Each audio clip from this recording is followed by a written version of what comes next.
It is Thursday, the 2nd of November. Thank you for joining me, Ashwyn Mberi, on NMH at 1, where we highlight the news making waves in Namibia and beyond, ranging from current affairs to community stories, sports and economic news.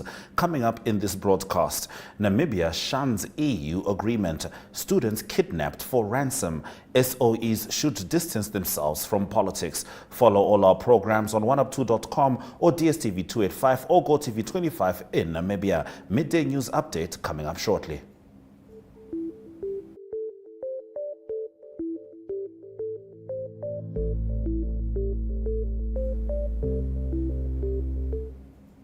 Today marks the International Day to End Impunity for Crimes Against Journalists. This year's theme is the violence against journalists, the integrity of elections, and the role of public leadership. Deputy Minister Emma Theophilus, in a statement this morning, said journalism is a public good which must be protected. Today marks the International Day to End Impunity for Crimes Against Journalists.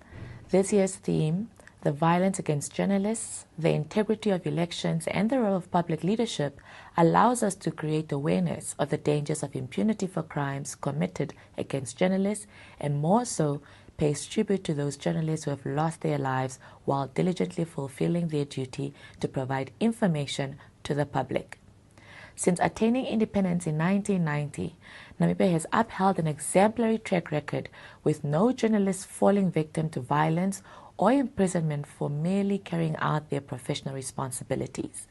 This is a testament to the government's commitment towards ensuring a safe and enabling environment for all journalists, as provided for in the Windhoek Plus 30 Declaration. Journalism is a public good which must be protected. As a country that values and respects the ethos of media freedom, this day reminds us to speak out against any form of injustice against journalists globally. Any threats against journalists constitute severe encroachments on the freedom of expression and the press, and a direct contravention of Article 19 of the Universal Declaration of Human Rights. These crimes create a climate of fear for media practitioners, hampering the free circulation of information to all citizens. As the Namibian government, we reiterate our pledge to freedom of expression and that of the media. We call on countries to heed this call to build essential foundations of democracy. Namibia has made remarkable progress in promoting media freedom and consistently maintained the top spot in Africa and 22nd globally in the Reporters Without Borders 2023 Press Freedom Index. Ending impunity for crimes against journalists should be prioritized, as it lies at the heart of ensuring the full exercise of the right of freedom of expression, facilitating open, free, and dynamic exchanges of ideas and information for all people.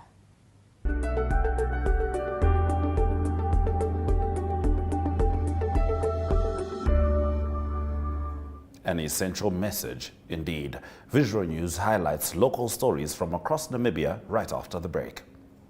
Welcome to What's Cooking, where culinary passion meets expert insights. Somebody must really want to cook and want to cook good food.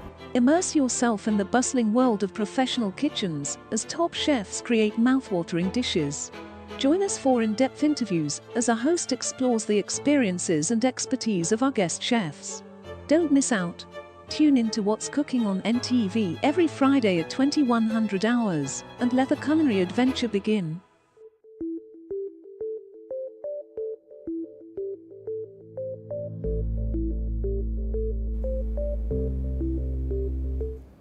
Namibia recently commemorated World Food Day in Kayova village in the Yona constituency, Kavango East.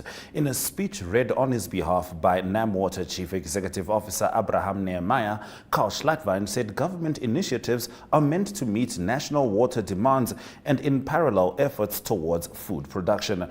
The day was held under the theme Water is Life, Water is Food, Leave No One Behind. Tuyemo Haidula reports.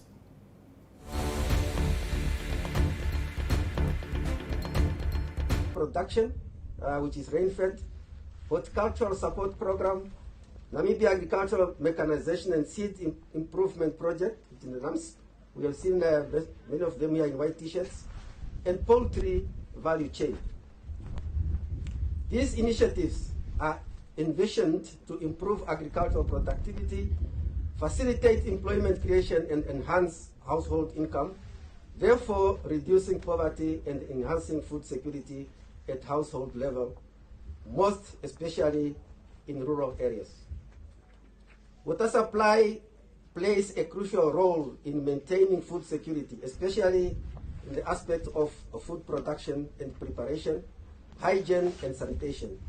Therefore, the government of the Republic of Namibia, through the Ministry of Agriculture, Water and Land Reform, has consistently prioritized the security of water supply for human consumption, livestock and industrial development by providing potable water in rural communal areas. During 2022-2023 financial year, 21 boreholes were drilled in the Kavango East region. This year, between March and June, 18 boreholes with water infrastructure were installed, whereas the 3 boreholes were rehabilitated in the Kavango East region to guarantee a stable water supply for the local population. 2 short pipelines were also constructed in Rundu Rural Constituency and Mashare constituencies during the same period. In addition, the government is in the process of installing 2 mini desalination plants in Mashare constituency and Mukune, Suguru, and Vikota water points to ensure reliable potable water to the rural communities. Director of Ceremonies, ladies and gentlemen, before I conclude, I wish to express my heartfelt appreciation to the farmers who have graced us with their presence today. Their unwavering dedication and invaluable contribution towards the building of a sustainable food security system in our country deserve utmost recognition. Moreover,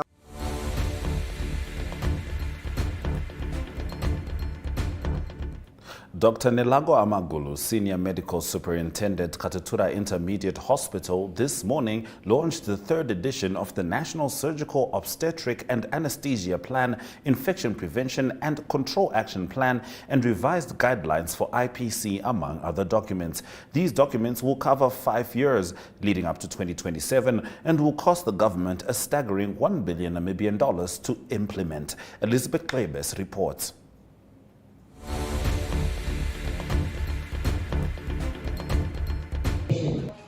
One, the global burden of surgical disease, gaps in surgical service delivery, as well as key recommendations on how to close these gaps.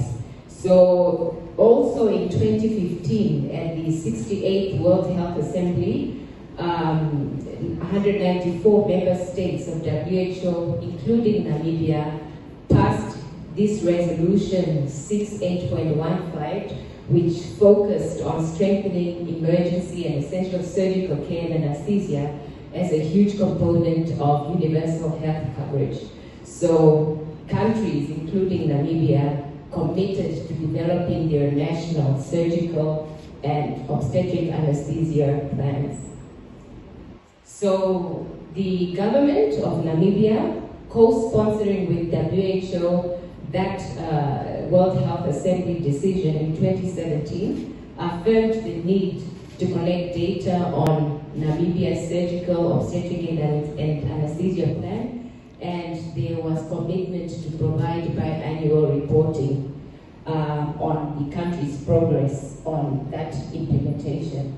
So in 2018, the ministry initiated the process of developing its surgical, obstetric and anesthesia plan, and a task force was formed led by the Quality Assurance Division of the ministry. So the first situational analysis happened in December 2018, and there was an interruption in this development process because of the pandemic, and the second situational analysis was a year later in almost 3 years later, in 2021. So the WHO tool for situational analysis was utilized for this purpose.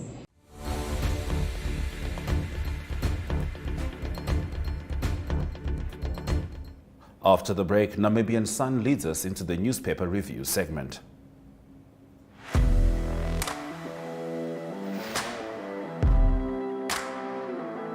Hello and welcome to today's Sports Rep Show. I am your host, Jesse Jackson Kauraika.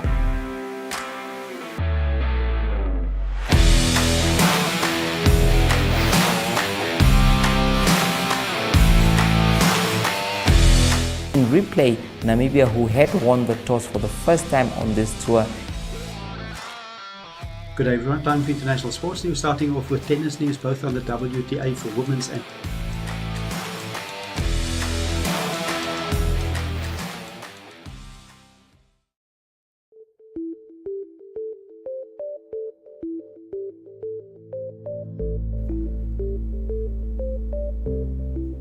Namibian Sun reports that International Relations Minister Netumbo Nandi-Ndaitwah announced in Parliament late yesterday that Namibia will not sign a partnership agreement with the European Union in its current state because many of its provisions contradict the Namibian constitution. Many African, Pacific and Caribbean countries will sign this agreement on 15 November. The government obtained a legal opinion from the Attorney General on the deal and was alerted that it should not commit to many of its provisions.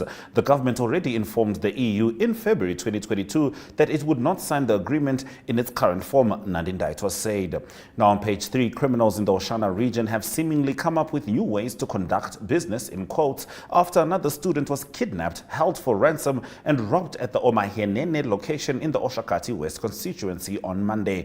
Oshana police spokesperson Warrant Officer Frida Shikole said a case of robbery with aggravating circumstances has been opened. The incident took place around 20 minutes past 6 p.m., she said, adding that the suspect kidnapped the victim, robbed her of her money and cell phone at knife point and assaulted her. In a widely circulated audio clip, a woman, reportedly the victim's aunt, warned parents that the young woman was on her way from campus after writing exams when she was grabbed. On the front page of Republican, President Hage Geingob yesterday officially opened the doors to the new emergency unit at the Katutura State Hospital alongside the Motor Vehicle Accident Fund and Standard Bank. The company's joint project 9682 started close to 2 years ago and saw the construction of the facility valued at 12.6 million Namibian dollars, which includes a new resuscitation room with 8 beds. On page 3, Namibia is facing a continuously growing pandemic of gender-based violence, car accidents and other crimes resulting in fatalities and serious injuries to locals and visitors. This is according to Namibian Police Inspector General Joseph Shikongo, who was speaking during a preparatory meeting for the 2023-24 festive season crime prevention and road safety operation. The countrywide campaign commences on Friday 17 November and will run until Tuesday 16 January 2024. On its front page, the Allgemeine Zeitung reports that for the past month, nearly 350 workers at the Nauta Agriculture Project, which is part of NIDA, have been without electricity. Harvested dates are rotting and the workers have to walk miles for wood and fresh produce. So far, no one feels responsible. And on page 3, a group of demonstrators had gathered outside the Windhoek High Court before the hearing of the closing arguments. Many sympathizers and supporters of the applicant filled the courtroom during the hearing, which was yesterday with regards to the sodomy law. Stay with us as we continue with the newspaper review after the break. Welcome to My.NA Cars, your ultimate destination for everything automotive. I am your host, Diana Master. Teamwork makes the dream work, right? Discover the latest models, innovative technologies, and expert insights from our passionate hosts. Learn essential maintenance tips and get exclusive behind-the-scenes access to the automotive industry. Don't miss My.NA Cars on NTV every Thursday at 2100 hours. Tune in and ignite your passion for automobiles.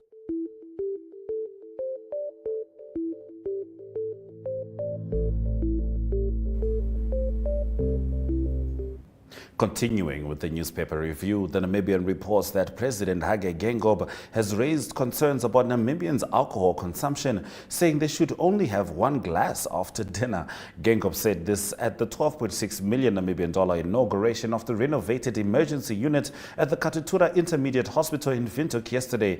The renovation was done under Project 9682, an initiative by Standard Bank Namibia and the Motor Vehicle Accident Fund. On page 3, Ali Ipinge, the chief executive of the Road Fund Administration, says the administration has a funding gap of 3.6 billion Namibian dollars, hampering its ability to keep funding road rehabilitation and maintenance. The fund relies heavily on the collection of road user charges, fuel levies, and cross-border charges to sustain its operations. Ipinge was addressing stakeholders at a local hotel where the state-owned company was holding consultations to develop its business plan for 2025 to 2029. To avert its current funding challenges, the RFA is proposing a 100 cents increase in fuel levies, a 20% increase in mass distance charges, a 20% increase in cross-border charges, a 20% increase in abnormal load charges, and a 10% increase in road carried permits, and no increase in vehicle registration fees. Now, New Era's lead story reports that public enterprises must not be used as instruments for financing or otherwise benefiting politically partisan activities. As such, PEs should refrain from making financial or any other contributions to political organizations, as this practice is strictly prohibited. This stance is included in the draft policy document dealing with the PE ownership policy that was shared earlier this week. Over the years, state-owned enterprises have been questioned for their roles in corruption, nepotism, mismanagement of public funds, and abuse of power. On page 3, recent strong winds and rain caused severe damage to the water infrastructure and homesteads at Oshovakueva village in the Omaheke region. Hashivirue Kaputu, who is the chairperson of the Village Water Point Committee, said the damage added a heavy load to the already scarce resource in the settlement. While the villagers are struggling to solve the matter by themselves, Kaputu calls on other good Samaritans to help with this calamity. In addition to the destruction of the water infrastructure, the strong winds also damaged houses' roofs, leaving some villagers to sleep in the open. Asked what the council office would do, Oshombinde Constituency Councillor Wenzo Kavaga said he was not informed about the matter but would tackle it. The Market Watch reports that despite the expected reduction in Namibia's corporate tax from 32% to 30% over the next 2 years, it remains relatively high compared to Southern African and Southern African Development Community member countries, according to an analysis by Simone Storm. SADC members include Angola, Botswana, Comoros, Democratic Republic of Congo, Eswatini, Lesotho, Madagascar, Malawi, Mauritius, Mozambique, Namibia, Seychelles, South Africa, United Republic, Tanzania, Zambia, and Zimbabwe. Finance Minister Ipumbu Shimi, during the midterm budget review on Tuesday, reiterated that the non-mining company corporate tax rate will be reduced by 2 percentage points over the next 2 years to 31% effective April 2024, and a further decrease to 30% in April 2025. Apex Group Limited, a global financial service provider, announced its expansion into the Namibian market. More in economic news after the break. Neo Paints has established a 67-year Namibian legacy, creating personalized paint solutions that blend quality and innovation for the Namibian people. We pride ourselves in being a 100% Namibian-owned company, investing in our country and our people by employing and empowering true Namibians. With every brushstroke, Neo Paints commits to our quality guarantee and always delivering a coat of excellence. At Neo Paints, we always stay true to our country. We are as Namibian as you.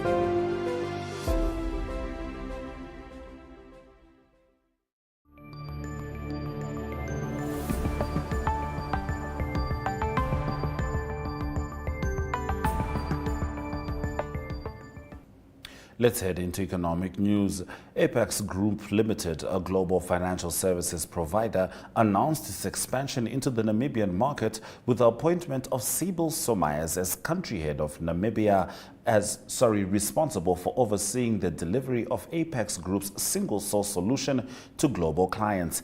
Apex Group's Namibia business supplements the group's existing presence in South Africa, where it currently employs over 1,200 people across offices in Cape Town and Johannesburg, servicing 140 clients with assets of $130 billion.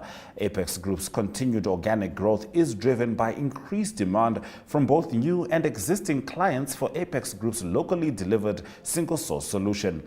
Apex Group in Namibia will be led by newly appointed Sybil Somayas, with the plans to grow client service and delivery teams in this location through the creation of new job opportunities over time. Let's head into the economic indicators.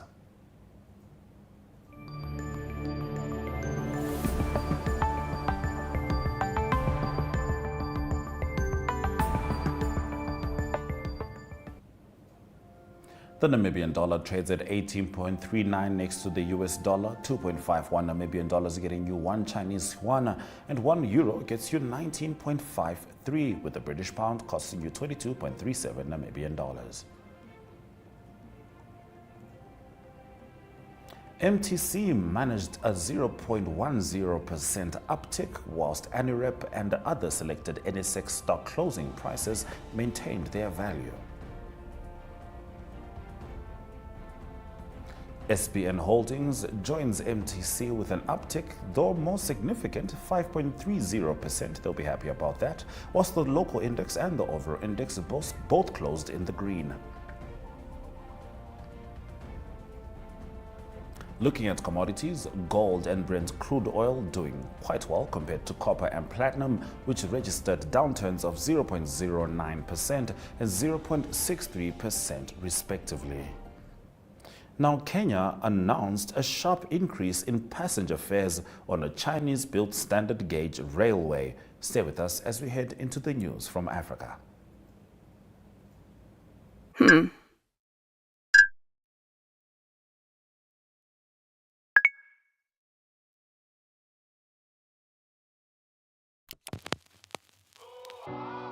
eTicket, your online ticket solution for events and event marketing, bringing you ease of mind and making sure that your event gets out there.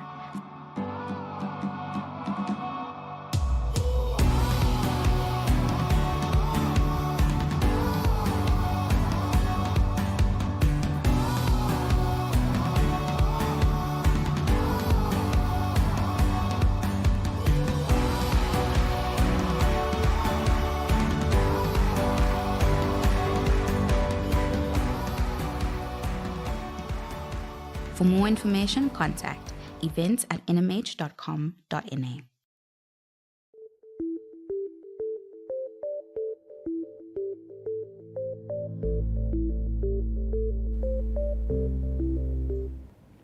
Heading into news from Africa, Kenya announced on Wednesday a sharp increase in passenger fares on the Chinese-built standard gauge railway as the country struggles with repaying loans owed to Beijing and others, along with higher fuel prices. State-owned Kenya Railways said in a statement that the 470-kilometer journey between the port city of Mombasa and the capital Nairobi will cost around $30 in first class, up from 19 and 10 in the economy, up from $6. Kenya Railways cited the global rise in fuel prices. This increase is influenced by changes in the energy and petroleum sector, where prices of fuel have significantly increased, thus affecting the cost of our operations. Wednesday's announcement came days after Kenya's central bank governor Kamau Tuge said the Kenyan shilling had for years been overvalued by 25%, which led the country to maintain an artificially strong exchange rate. 2 weeks ago, President William Ruto was in China, where he sought a $1 billion loan to finish stalled infrastructure projects despite Kenya's overall debt at a record 70 billion Namibian dollars. The new train fares come into effect on the 1st of January 2024. Stay with us as we swing over to Indonesia. Welcome to What's Cooking, where culinary passion meets expert insights. Somebody must really want to cook and want to cook good food. Immerse yourself in the bustling world of professional kitchens as top chefs create mouth-watering dishes. Join us for in-depth interviews as our host explores the experiences and expertise of our guest chefs. Don't miss out. Tune in to What's Cooking on NTV every Friday at 2100 hours and let the culinary adventure begin.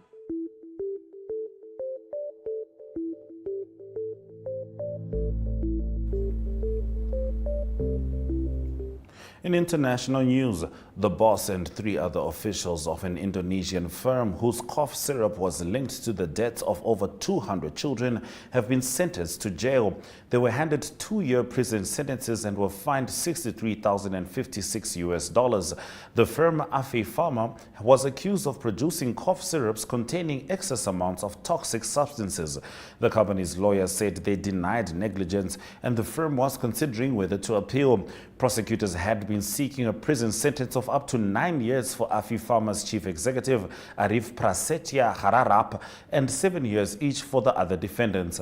The public prosecutor said that between October 2021 and February 2022, the company received 2 batches of propylene glycol, which is used for making cough syrup. These batches contained 96 to 99% ethylene glycol. The prosecutor said both substances can be used as additives to solvents. The company did not test the ingredients used in the cough syrup and instead relied on quality and safety certificates from its supplier, prosecutors said. We'll be talking about 2 high-performance Namibian gymnasts as we head into the local sport after this break.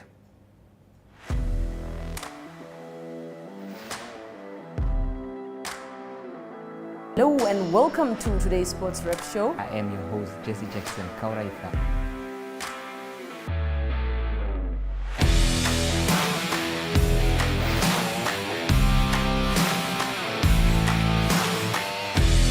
In replay, Namibia, who had won the toss for the first time on this tour. Good day everyone, time for international sports news, starting off with tennis news, both on the WTA for women's and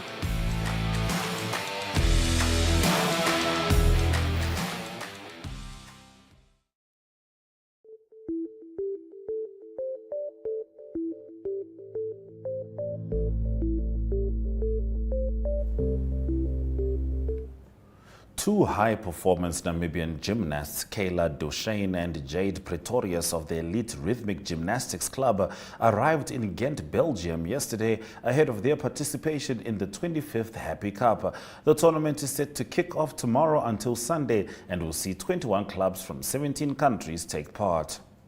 Former world title challenger Namibian boxer Jeremiah Nakatila is set to face undefeated junior welterweight prospect Ernesto Mercado of America on 11 November in the 10-round main event. At today's press conference in Windhoek, Nakatila said that he wants to beat up Mercado and end the year on a good note. Stay with us as we head into international sport.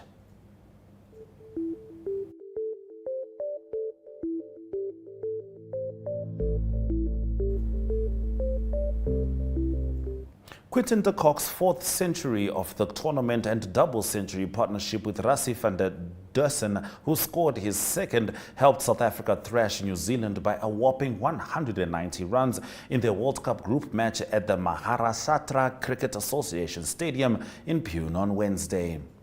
Springbok winger Apiwe Dianti will make his first start for the Hollywood Bets Sharks in Friday night's historic Vodacom United rugby clash with the Ospreys at the Stoop in London.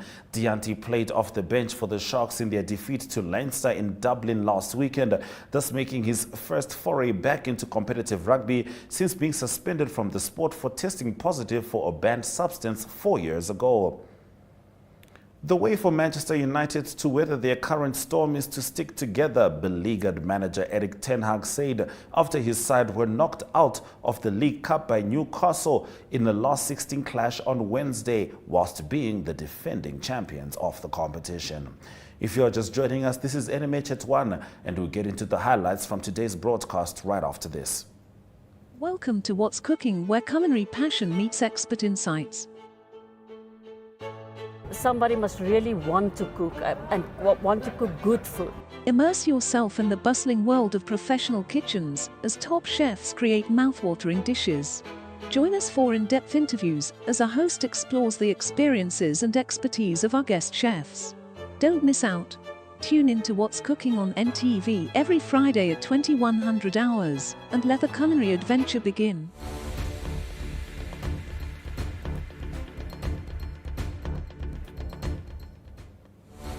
Briefly looking at the highlights from this afternoon's broadcast, Kenya announced on Wednesday a sharp increase in passenger fares on the Chinese-built standard gauge railway. The boss and 3 other officials of an Indonesian firm whose cough syrup was linked to the deaths of over 200 children have been sentenced to jail time. And 2 high-performance Namibian gymnasts, Kayla Duchesne and Jade Pretorius of Elite Rhythmic Gymnastics Club, have arrived in Belgium to participate in the Happy Cup. Those have been your